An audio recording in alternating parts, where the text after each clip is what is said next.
इंदौर में स्वास्थ्य सुविधाओं को बेहतर करने सहित अन्य पीजीआई खोलने को लेकर लोकसभा में सदन के दौरान सांसद शंकर लालवानी ने केंद्रीय स्वास्थ्य मंत्री को पत्र भेजकर मांग रखी है ताकि शहर में स्वास्थ्य सुविधाएं बहाल की जा सके।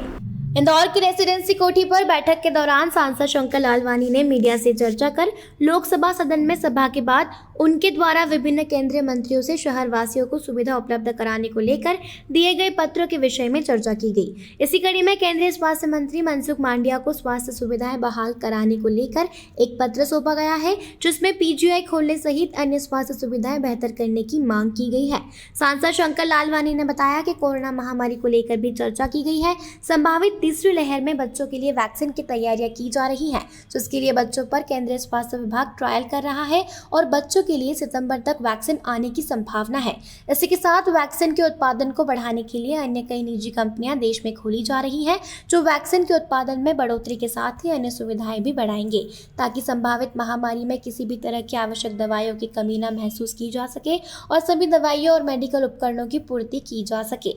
मान देखिए, उस मान से लगभग 8 लाख के आसपास हमारे 18 साल के कम के बच्चे हैं और इसमें रेंडमली सैम्पलिंग करना है। और उसी के अंतर्गत आज हमारे जो कोविड के प्रभारी मंत्री हैं माननीय तुलसीराम सिलावट जी, उन्होंने इंदौर ज़िले के जो सैम्पलिंग होना है 25 वार्डों में जो सैम्पलिंग होना है, तो उसकी आज लॉटरी निकाली कि किस रेंडमली सैम्पलिंग करेंगे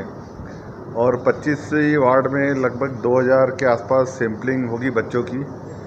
मैं आपके माध्यम से शहर की जनता से ये निवेदन करना चाहता हूँ कि ये बहुत ही एक महत्वपूर्ण सैम्पलिंग है, सीरो सैम्पलिंग। इसके माध्यम से हमें बच्चों में अगर कोई किसी प्रकार की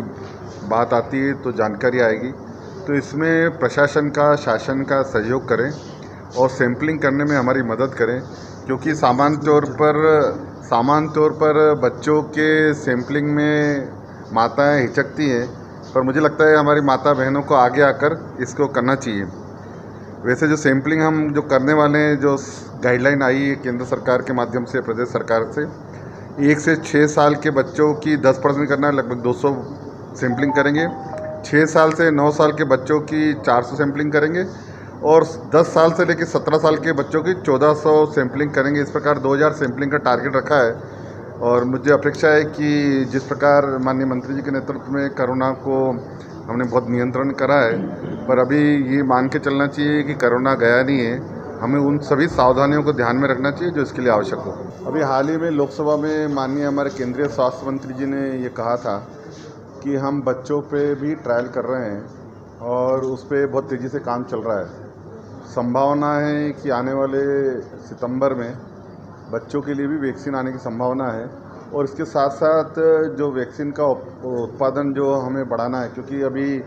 47 करोड़ से ज़्यादा जो लगभग आंकड़ा है, लेकिन और वैक्सीन होना है तो उसके लिए भी और कंपनियां अप्रूव होने की स्थिति में है, उनकी ट्रायल हो गई है। मुझे लगता है आने वाले दिनों में और नई कंपनियां भी आ रही हैं स्वदेशी, और वो भी उत्पादन बढ़ाएंगी, ताकि जो हमारा लक्ष्य है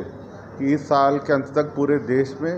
130 करोड़ जनता को वैक्सीनेशन हो जाए। Bureau report, Khabarkosh news, Indore.